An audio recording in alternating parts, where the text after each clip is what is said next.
I guess that I'm stuck in this daydream, and the fact that your love wasn't real is the reason I stay to myself. I do good by myself, but I'm trapped with my feels.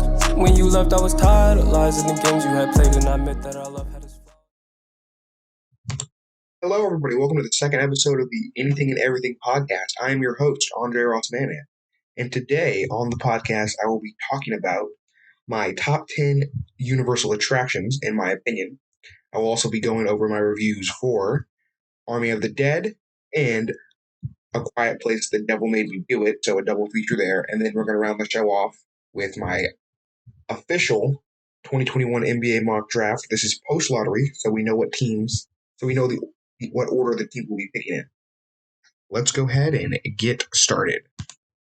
First things first, we're going to go ahead and get started with my top 10 Universal attractions. And this is Universal Studios Florida, not Universal Studios Japan or Universal Studios Hollywood, which is in California. I just wanted to make that clear and known. But basically, the criteria for the top 10, I went based on ride experience, and then under that, I went with overall queue, which is the line you're waiting in, queue line. I don't know if there are other people out there listening that are like this, but usually I like to when I'm waiting in line, I kind of like waiting in line because if the queue is really well done, there's like tons of stuff to look at. There's like Easter eggs, and so I really like that kind of stuff. So that's why I made it part of the criteria to be put inside of this top 10 for me. So we're going to go ahead and get this list started. I will also try to explain to you why these rides are in my top 10 and stuff like that, just to get it across. This may be controversial. Maybe it won't be. Maybe it will be. Hopefully it's not. Let's go ahead and get started with my number 10. At number 10, I decided to go with Dudley Do-Ride's Ripsaw Falls. And this one is at number 10 because the queue line isn't that good. It's not that great, but like the ride is so good that like I just kind of had to put it on my top 10. Because you just can't not have a good time on Dudley Do-Ride's Ripsaw Falls. It's a water ride, and when you're in Florida, getting on a water ride is a must at some point during the day because it's going to be so hot out. So Dudley Do-Ride's Ripsaw Falls is in my number 10 spot for those reasons. And, of course, the ride is a blast. Also, I'm not even sure who Dudley Do-Ride is. So that's all I really have to say about that ride, but it's great ride. Coming at number 10, I have Jurassic Park River Adventure. This is another water ride, which I explained in the last water ride, which is Dudley Do-Ride's, that getting on a water ride is a must. The queue line for this ride is also not that great, but there are animatronic dinosaurs that you can look at. There's a giant T-Rex at the final drop, which is awesome. So, I mean, number 9 spot goes to Jurassic Park River Adventure. For my number 7, my bad. My number 8, I have Hagrid's Magical Creatures Motorbike Adventure.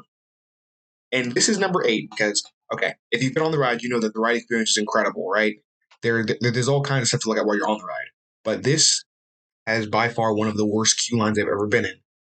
As you're standing in the queue, there's really not much to look at, which is why it's so far down this, which is why it's so low on this list, mainly because the queue is bland, boring, nothing really going on. But the ride is incredible, 10 out of 10 experience, if you ask me. Heading into my number 7 spot now, I have the Incredible Hulk Coaster. Now that we're at 7 here, I should explain that 7 all the way up until like maybe 5 or 4. They're really all interchangeable. Well, my top 3 is like no debate. These are top 3, and then like 7 through 4 is pretty much just interchangeable. You can really put them anywhere, and I really wouldn't complain. So number 7, I have Incredible Hulk Coaster. The queue line is good, really good. They have like the gamma radiation experience thing, like the middle of the queue. Then you got like these TV screens showing like patients, like volunteer patients getting exposed to gamma radiation type stuff. It's a pretty cool queue line. My only gripe with it is the fact that there are 2 fans that are blowing air throughout the entire queue line. And for most of it, you are inside of a building. And it is really, really hot in Florida, which is like, yeah, like, but it's really hot. So when you're standing in line, you will be sweating buckets. And that was my experience last time I went on the Incredible Hulk coaster. It was packed, and I was sweating a whole lot. Coming in at number 6, I had E.T. Adventure. E.T. Adventure, to me, is incredibly underrated, mostly because this ride is so incredibly out of the way that, like, when I was at the park a year ago, I didn't even know the ride still existed because it's that out of the way. The ride is located back in the kids section of the Universal Studios portion of the park. So it's like back behind Simpsons and stuff like that, and it's over by the some kids coaster that I can't remember the name of. But yeah, it's back there, and this ride is really good.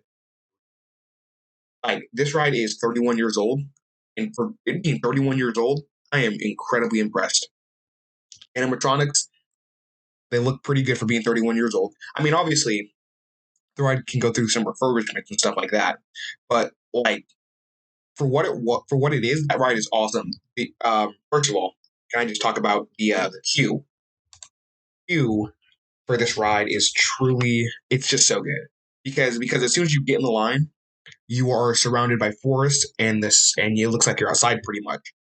And there's a distinct smell that when I was there with my friends, they thought I was making it up because I told them about the ETQ smell, how it smells like the outdoors, and people have tried to replicate that smell with like different scented candles. And I thought I was joking. I was not joking. It is a distinct smell, and it is so unexplainable that you just have to experience it for yourself to fully understand what I'm talking about. But it's just so good, so good. And then the ride itself is amazing. You go to E.T.'s homeland.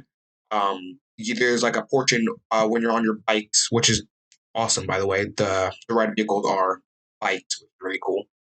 But in the front middle bike has ET in the basket. But yeah, and one portion of the ride you fly over a city, and so like think about like the Peter Pan ride at Disney. It's kind of like that, except you're on a bike, and actually, you know what? It's pretty much like Peter Pan at Disney. Yeah, they're pretty similar. Both really good rides. But E.T. Adventure is in my number 6 slot because the queue is awesome and the ride is awesome. I mean, at number 5, I have Harry Potter and the Forbidden Journey, and this is in my top 5 mostly because I am a huge Harry Potter fan, and also the queue line is freaking awesome. You have moving paintings. You see the Sorting Hat. Um, it's just really cool, really really cool. You go like under the castle. It's just so good. And being a Harry Potter nerd, this is like it has to be here. So yeah, that's why it's not. This is why it's not my number 5. Also, the ride is really good. They got most of the actors back to portray their characters from the movie, which is really cool. And it's overall a good ride. You're flying through Hogwarts. Very very fun. Although when I wrote it this just recently, it is a lot longer than I remember. I'm not sure the exact duration of the ride, but it is. It goes on for a while, which is fine because we were in there to wait out the rain anyway. So, really good ride. My number 5 spot goes to Harry Potter and the Forbidden. At number 4, believe it or not, I have another Harry Potter ride. This one is Harry Potter and the Escape from Gringotts, and this one is like once again 7 through 4 interchangeable. Doesn't matter where you put these. So I put this at number 4 because Harry Potter nerd, obviously. And the queue line for this ride is really, really, really good because you go through the Gringotts Bank, you go under the bank. There are animatronic. I Are they called goblins? I think they're goblins. If they're not goblins, I apologize, but I think that's what they are. But like they're all counting money and stuff. It's really cool. You go under the bank, and then the ride itself is really good. Once again, you have the actors and actresses coming back. So you see Helena Bonham Carter as Bellatrix Strange. You got I can't remember his name, but you got Voldemort is in the ride. That's pretty cool. And of course you got Harry. And then you got I can't remember his name. but like one of the Weasley dudes. Remember, whatever. One that's married to Lord DeClore. I can't remember his name right now, but it's not important. That ride comes out at number 4. Really good ride. And so now we are into my top 3, which are the absolute best of the best at Universal Studios. And fun fact, there's only one of them that is not in the Islands of Adventures area, because let's all be real, Islands of Adventures is better than Universal Studios. So, yes, that's all I really have to say about that. But anyways, here we go. Number 3, I have The Amazing Adventures of Spider-Man. In this ride, I put this one over the others because the queue line is legitimately one of the best I've seen. You basically get to walk through the Daily Bugle, which is really cool. And you have these different TV screens showing J. Jonah Jameson, which is cool. That's a lot of fun. And then you have it's just really cool. I always enjoy walking through that queue line. So that's why I also don't mind waiting in that line, because it's really good. And there's air conditioning everywhere in there, which is a big plus when you're walking around Florida. Coming in at number 2, I have Revenge of the Mummy, and this one is for sure one of my favorite rides ever. Honestly, it is a lot of fun. It's an indoor roller coaster, which is a plus. Okay, actually no, it's a roller coaster / dark ride, which is probably my favorite. Probably just like my favorite ride experience kind of thing, for sure. It's a roller coaster / a dark ride is basically like one of those slow moving, you look around at stuff. So like think It's a Small World is technically a dark ride. The Great Movie Ride, if you ever rode that, it's a dark ride. Peter Pan is a dark ride. E.T. Adventure is a dark ride. I really like dark rides, but I also like roller coasters. So when you combine the two, it makes for just magnificent stuff. Also, the queue line is pretty good. You have they have like these TV screens where you have Brendan Fraser doing interviews talking about stuff from the movie. You have The Rock in there and other people from that movie. I don't really know any other actors in that. I actually never seen that movie, by the way, but I'm going to for sure. I'm gonna watch all those movies. So it's the queue line for this one is really good. It's definitely up there for sure. And then there's also like little secrets. Like I know there's like this. I'm not sure how to explain it, but like you can put your hand in like the outline of a hand, and like there's 2 sides of it. So if 2 people put their hands on either side of it, it'll make the ceiling glow with a symbol of some kind, which is really cool. And then there's also like a hole you can stick your hand in, and it like blows air as it like, tries to scare you type thing. That's pretty cool. And the overall queue line is awesome, and the ride experience is even better than the queue line, believe it or not. There's also fire in this ride, so if you're soaking wet off of a water ride, or if it was raining earlier, you could go around this ride, and there are multiple parts where the fire will be around you and above you in some cases. So this ride is really awesome. 10 out of 10 experience, super fun. I think I've ridden it no less than 4, maybe 6 times. It's awesome. Definitely a must ride if you're ever going to the park. Now, before we get to number 1, which I think at this point should be fairly obvious what number 1 is, but I'm going to go ahead and get to some of my honorable mentions that I have. Starting off with Hollywood Rip Ride Rocket. This didn't make the top 10 mostly because the line for this ride is not good at all. And the ride, don't get me wrong, the ride is a lot of fun. It's definitely a top tier roller coaster, but the music on this ride is kind of outdated. Although I kind of get it, because I assume you paid to get these artists onto the ride, and it's kind of difficult to go out and get new music because you got to sign like new licensing agreements and all that kind of stuff. And I get it's kind of difficult. So that didn't make the top 10 for those reasons. I also have Skull Island Reign of Kong on my honorable mentions. This did not make my list because queue line is kind of bland up until like most of it, especially if you like wait in this line for a long time. Most of it is like outside, and then you have one room with like an animatronic I don't know how to explain what this thing is, but she's like a witch or something, and she's speaking a language and doing magic tricks and stuff like that.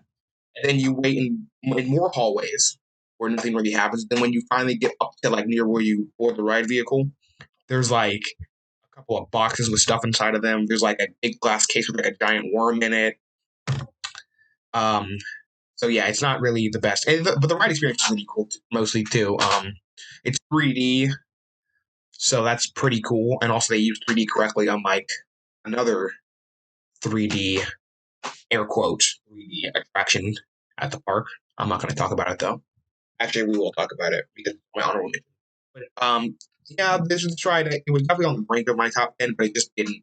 I just felt like we could have others over it, so that's why it's been left off my top 10. Another um, honorable mention I have is Transformers: The Ride 3D, which is another 3D ride that's done pretty well, unlike another. But this one is it's a solid ride for sure. I The queue line is pretty good. It's like decent, but I'm not really that big of a fan of Transformers, so I don't really get most of the references to what they're doing in the queue line. So that's like most of the reason why it's not in my top 10. Mostly because like not much of a Transformer. This sounds biased, but okay. You know what? It's just it's good. It's good, just not top 10 worthy in my opinion. So yeah. Coming up next on my honorable mentions, we have Cat in the Hat. This ride has been left off my top 10 because it's just not very good anymore. Like, there's an entire video that I saw on YouTube explaining as to why the Cat in the Hat has just been in a decline for a while now. In fact, the ride doesn't even spin as much as it used to. And that's like a whole conspiracy theory, and people are trying to figure out why. Because Men in Black spins just fine, and Men in Black and Cat in the Hat are made by the same company, so really confusing as to why this one spins and the other one doesn't spin as much.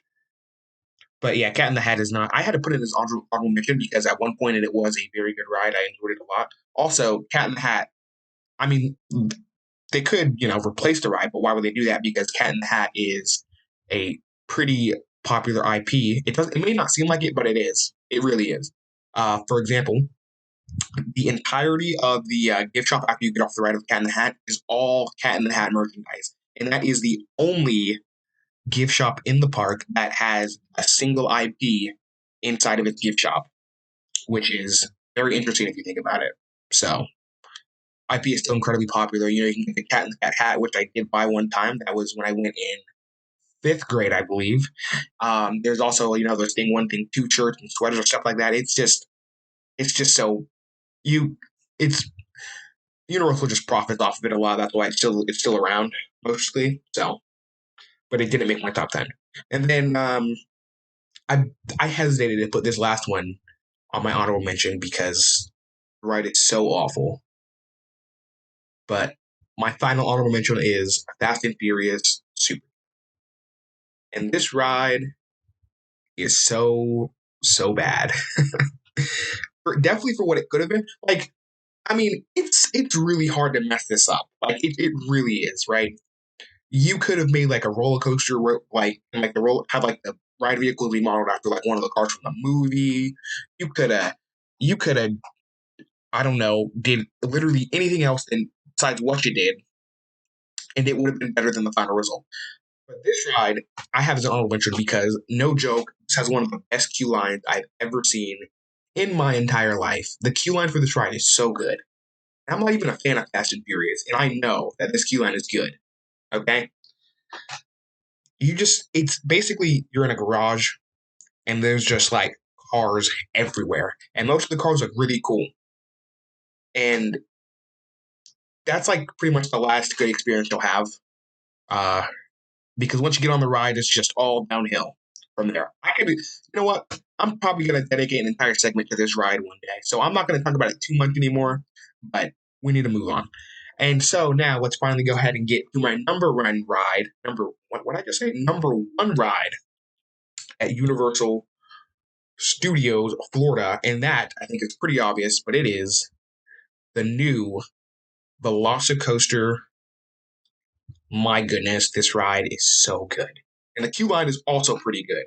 I think I went into depth of the queue line a little bit in my first episode, where I talked about the screens with the Raptors running past as like you see the roller coaster shoot out of the tunnel, start the ride. You got a whole bunch of Easter eggs with from like the books you see to the lockers, just to everything. You have Bryce Dallas Howard and Chris Pratt up on a video screen telling you about Velociraptors and the roller coaster and stuff like that, which is really cool. And then the ride experience, no joke, this is 100%. I'm going to make a list eventually, but not anytime soon because I still need to get on other things. But this is probably, for sure, I can say without a doubt, this is probably a top 5 roller coaster all time that I've been on. But once again, I need to, go get some more experiences that are more recent so I can figure out my list. For sure, this will definitely be top 5, probably top 3, maybe even top 1 because the ride is that good. I mean, you only have a lap bar, and it feels like you're going to fall out. It goes over the water, gets corkscrews. It's really freaking cool. And that's pretty much it because I should probably stop talking about it because I went over this last episode. But this ride is really, really, really, really, really, really, really, really, really good.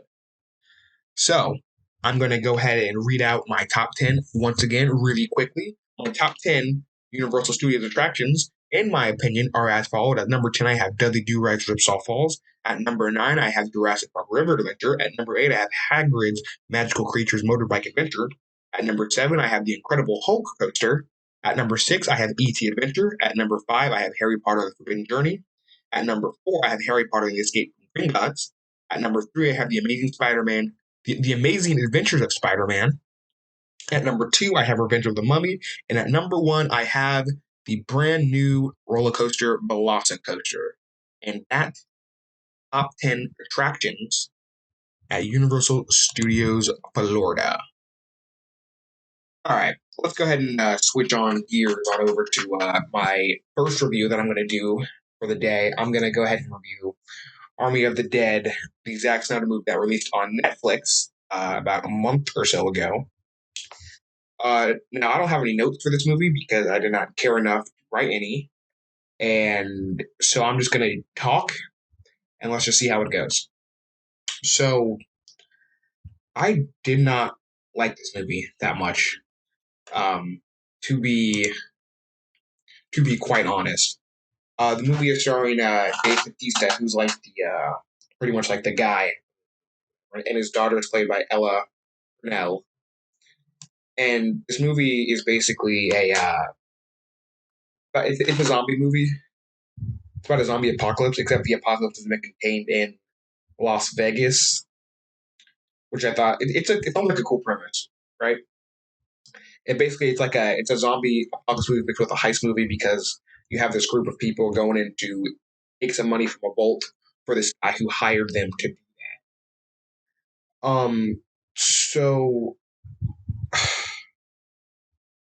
I mean, the stuff I liked, I can get into the stuff I liked. So I liked the stupid stuff first. The thing that was stupid, first of all, is the opening scene, right? You see a military convoy, and they're transporting something on the back of a truck. And basically, oh my God, this movie's so stupid. But they are transporting a zombie who's like one of those like the best zombies or whatever. It's one of those. And basically, they get in an accident because there's a distracted couple driving down the road. They were distracted from the road because of other things. And so basically what happened is the distracted couple veered off the road. Or not, well, they floated into the other lane with the convoy coming at them. They got into a head-on collision. And for some reason, that head-on collision made that car and the vehicle it hit instantly explode, which I thought was weird and stupid. But anyway, the car explodes, so that means the container has now come off of the truck. Oh no. we still don't know what's in that truck at this very moment. Although, if you've seen any of the trailers, you would already know what's in that truck. But so now they're like, oh crap, we got in a car accident. People are dead. And so now the dudes in the other cars that were like following behind the convoy and stuff, they kind of like nonchalantly get out of the car. Nobody really seems to care about what just happened. Nobody's freaking out. The thing is coming flying off the truck. So one of the guys radios in. They're basically like, so basically we got in an accident and now this container's off the truck. And the person that is on the other end of that radio sounds panicked and frantic to be like, yo, get the heck away from that container. You gotta move, get away from it now. It doesn't matter about taking it now, just get away. And so the guy who's listening to this person frantically yell at them to get away from the truck, very nonchalantly, as his other army members are guns drawn going towards the container because it's making noises, the guy nonchalantly, without any sort of hurry, is like, hey, yo, guys, we should probably step away from this thing because they said to step away from it. And he sounds like they have all the time in the world, not a care in the world whatsoever. Even though the person on the other end of that radio sounds like this is like a life or death situation, which in fact it is, because just as soon after that, as he's telling them to step away, nonchalantly, don't need a hurry type of thing, the zombie springs out of the container and starts attacking the army guys. And I get it, right? Zombie is super fast, all that kind of stuff. There are no less than 4 or 5 dudes surrounding that thing, right? And I get that at this point they don't know to aim for the head, even though I would be aiming for the head most of the part. I think it's just like one-on-one. But anyway, there's like 4 or 5 guys surrounding the thing. They all shoot, and not a single one of those dudes get a bullet on the zombie with AR-15s. All they have to do is spray, and not a single one of them land any shots on him. So anyway, those guys all get offed, and so now it's the dude who radioed in and this other guy who are trying to run away from the situation, and they run to only eventually be caught by the zombie, and then next thing you know, boom, bada bing pow, boom, they're dead. And then they get turned into zombies, and then we get a establishing shot of Vegas, and then we have probably my favorite part of the movie, which is the opening credits, where we see a slow motion, what's the word? I don't know, but it's like a slow motion scene where it's like showing everybody in Vegas getting turned into zombies, which looks pretty cool. And it's slow motion, so that's how you know you're watching a Zack Snyder movie, though. All that slow mo. All jokes aside, though, this is a really cool opening credit sequence. I liked it a lot. Probably my favorite part of the movie. That's good. And then from then on, it's kind of boring, to be honest. What I do want to point out real quick, though, is they have this Theo Rossi who's in this movie as like the freaking idiot cop guy is in this movie. I just want to mention that this is not the first movie I've seen him in. He actually plays another messed up cop in the movie American Skin, which is a very good movie. I highly recommend that. So there's that fact, I guess. Some more dumb stuff. A zombie got pregnant. I can't even like. I'm still very confused about that. Like, if somebody brings this movie up to me, the first thing I say to them is, "Why in the world can zombies get pregnant? Why did that happen? What's the point? Like, I don't understand. How is that possible? I did not know this could happen." This is the first time I've ever seen zombies be able to get pregnant. Like, it's just so odd. It's just so odd. It's odd. It's just weird to me. Another stupid thing is the fact that there are spoilers in this, by the way, but honestly, this movie is not one of my favorites, and I didn't really care enough to mention at the beginning. But yeah, there are spoilers here, whatever. Another dumb thing, like near the end of the movie, when everybody's dead at this point, fun fact, most people die except for the daughter. Dave Bautista is dead, because he got bit by the zombie or what have you. But basically, near the end of the movie when the government finally dropped a nuke on this thing, eradicate the zombies. There was a dude still trapped in the vault, and like he survived the nuclear blast. So he comes up out from the vault, doesn't get hit by radiation at all because that's not what happens when you drop a nuclear bomb. There's no radiation anywhere. But basically, he walks away, having just been attacked by zombies and stuff like that. He walks away, money in hand. Also, I'm pretty sure he injured his back earlier in the movie. So for him to be walking with pounds and pounds of cash on him at all time, like just walking through the desert, is kind of ridiculous. It's okay because it's a movie, or whatever. Um. So basically, basically that was just to set up the freaking sequel for this movie, which is find out later at the end of the movie he got bit by one of the zombies as he's on a plane going to New Mexico, and basically he turned into a zombie and attacks everybody on the plane. So now, boom, we got more zombies. Oh no, that means there has to be a sequel. Great. Stuff I did like though, that opening credit sequence was cool. I like that, and then the action was pretty good too. I mean, it's pretty stupid for the most part, but it's an action movie. That's what we're here for.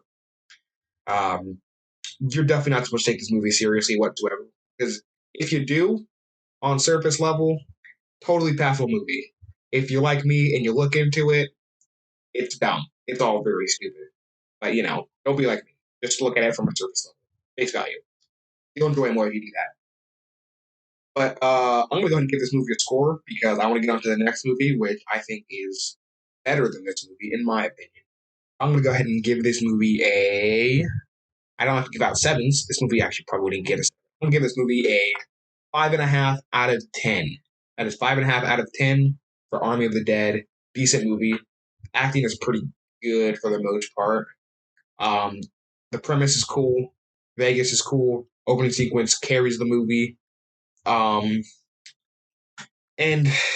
yeah, pretty average movie overall though. There it is. 5 out of 10 for Army of the Dead.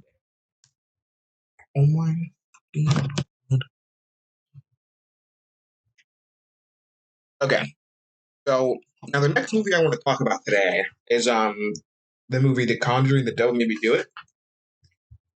Now this was my first Conjuring movie like ever. I've never seen like any sort of like these Conjuring Annabelle kind of stuff before this, which is interesting because I've always kind of been interested about like how a horror movie would end, but it turns out the endings are kind of lackluster than the rest of the movie. But I just need to hear it. But I'm gonna go ahead and get to my review of this movie. So I saw it in theaters. I also watched it again on HBO Max. Overall, I liked, I liked, I liked it for the most part, right?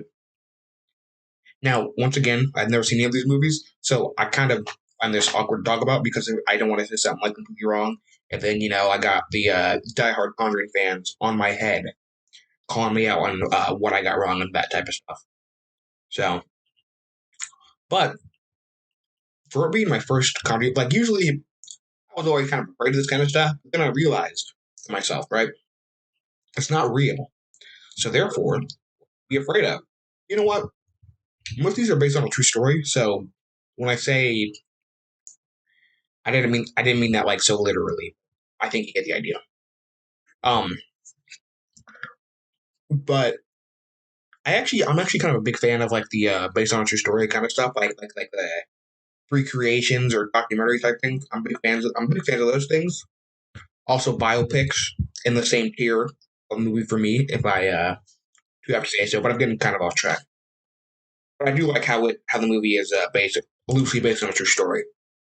The movie's basically about you have the Warrens, who are like these people who go around the country solving uh, body takeovers or what have you. On another case with this one family, because the kid has a demon inside of him. This is all the opening scene. So they're to do it to perform an exorcism on the kid with a demon in him. But what happens is they did eventually get basically the demon kid stopped Patrick Wilson's heart, who's Ed Warren in the movie. He stopped his heart, so he gave him a heart attack. So he's basically on a cane the entire movie. And then Arnie, who is the boyfriend of the sister of that family made the demon transfer from that kid's body to his body. I did not know he had a way of persuading um demons. That's kind of cool, I guess. You know, do you? Um, what else can I talk about during this movie? Like, just not sure how to explain it. I'm not sure how to really like deeply explain it, but like this movie is like one of those ones for me that's kind of like, yeah, it's good. It's good, especially especially because so I've seen so far the diehard Conjuring fans are saying this was kind of mid, which I see because when I would see this, I wasn't looking at it from like a Conjuring like you know compare it to the other ones. Even though that's technically what I did with Saw, but I've actually seen the other Saw movies, so that's why I could scale like that. When I saw this movie, I went to grade it as a movie. And what am I looking for from a movie experience? I'm trying to have fun, maybe laugh, maybe get scared. Those two are kind of like in the same category. And I'm just trying to have an overall good time. The movie. I don't want the movie to make me feel like garbage afterwards. I want to come out of it either thinking about something or laughing or like that was kind of scary. Although I didn't really come out of this movie. I don't really get scared that much anymore, but I don't know. But anyway, this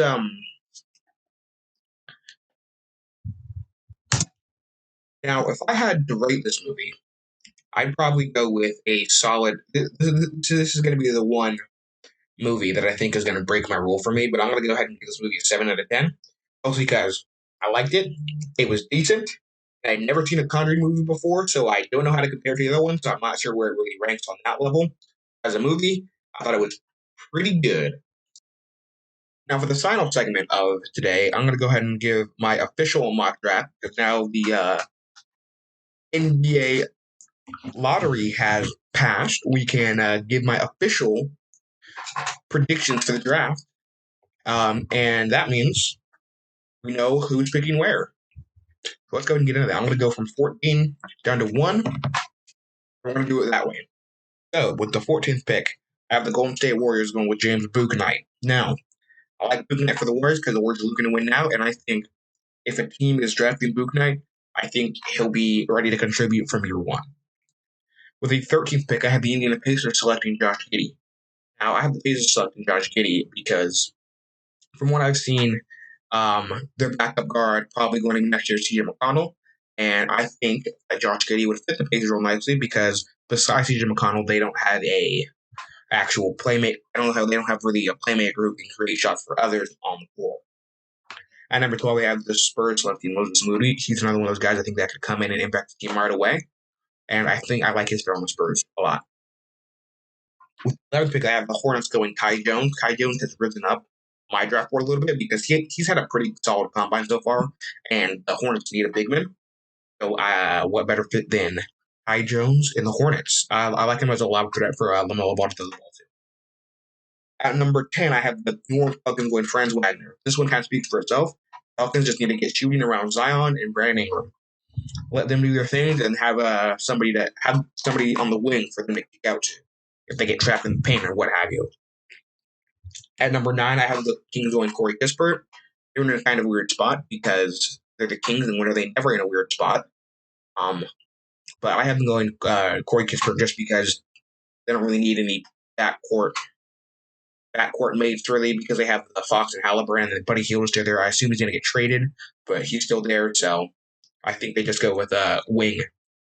If not, then my second choice then would probably be go get a replacement for Marvin Bagley because I've heard his name in trade rumors, so just a quick thought there. At number 8, I have the Atlanta Magic going Jalen Johnson. This is just it's never a bad thing to have too many wings. It's not possible to have too many wings when you're in the NBA. So I have them going Jalen Johnson. At number 7, I have the Warriors going Davion Mitchell, which I think is another win-now player. He can play behind Steph Curry. great on defense, and I think he'll be a good shooter at the next level. He's kind of like a Donovan Mitchell clone in almost everything. Same number, same initials, just it's kind of weird to me. And they're not related, like that. But Davion Mitchell, Donovan Mitchell clone, going to the Warriors at 7. At number 6, I have Scotty Barnes from FSU going to the Thunder. And this is kind of like taking the leftover out of the top 5, which isn't a bad thing because Scotty Barnes is a really good player. He's actually one of my favorite players in the draft. I must say, I like him a lot. I like his potential to play defense on 1 through 5s, to be honest. He's a 6'9", long, athletic. Could also kind of be like their point forward. He's in comparison to Draymond Green. And obviously Scotty Barnes, his offense is on the way there. So I can actually see that kind of Draymond Green role going in there. And 1 through 5 if needed. At number 5, I have the Magic going Jonathan Kuminga. This is more of like a, another, they need wing players. They're good on guards. They just need wings. And Jonathan Kuminga probably has the highest ceiling in this draft, but the lowest floor. Meaning that he's the definition of boomer bust. He'll either be really good and reach his full potential, or he just won't be any good and be like kind of like out of the league type guy. So definitely a boomer prospect there, but they have 2 first-round picks, so they can take some chances, or 2 lottery picks, excuse me. And number 4, I have the Raptors going Jalen Suggs. This just seems like a match made in heaven, to be honest. He can slide right into the role that Kyle Lowry had. Also, I mean, obviously he's not going to play it as well, but I think I think he's a good guy to have down the road, And the rich get richer. At number 3, I have the Cavs going Jalen Green. Now, this one is interesting right here. The Cavs are here.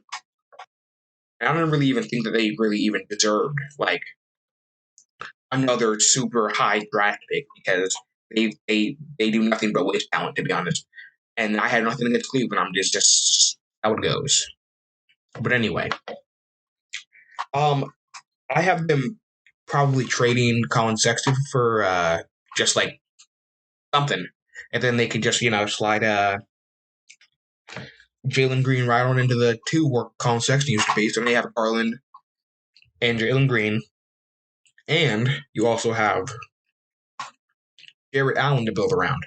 And also, we have seen this happen before, actually. A couple years ago, you had when the Lakers took Alonzo, they got rid of D'Angelo Russell, pretty much. And they got, I don't even remember what they got back for him. They traded him to the Nets, I think. Yeah, and that's how the Lakers got Brook Lopez and stuff like that. Yeah, that's what happened. So we've seen it happen before, and I think it's going to happen again. I think they're going to ship either Garland or Colin Sexton out, and they're going to get Jalen Green in there because, it's kind of something you can't pass up on.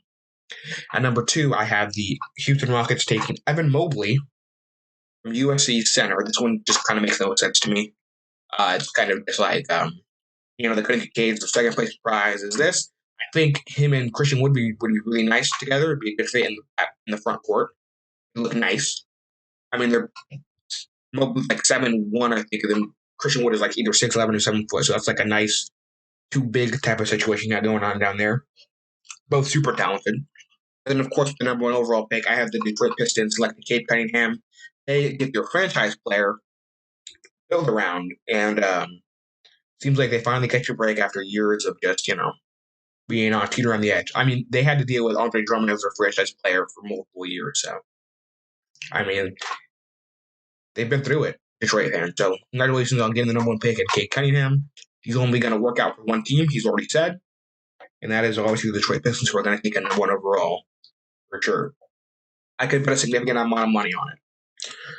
So there is my 2021 official NBA mock draft. I might do one as the draft approaches. Might do another one.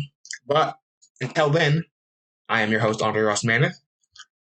Please like, subscribe, follow wherever you are viewing this from, YouTube or Spotify. Either follow me on Spotify or if you're on YouTube, like, subscribe, notification bell, all that fun stuff. And stay tuned for more Anything and Everything podcast. Me. Have a good one. I guess that I'm stuck in this daydream, and the fact that your love wasn't real is the reason I stay to myself. I do good by myself, but I'm trapped with my feels. When you left, I was tired of lies and the games you had played, and I admit that I love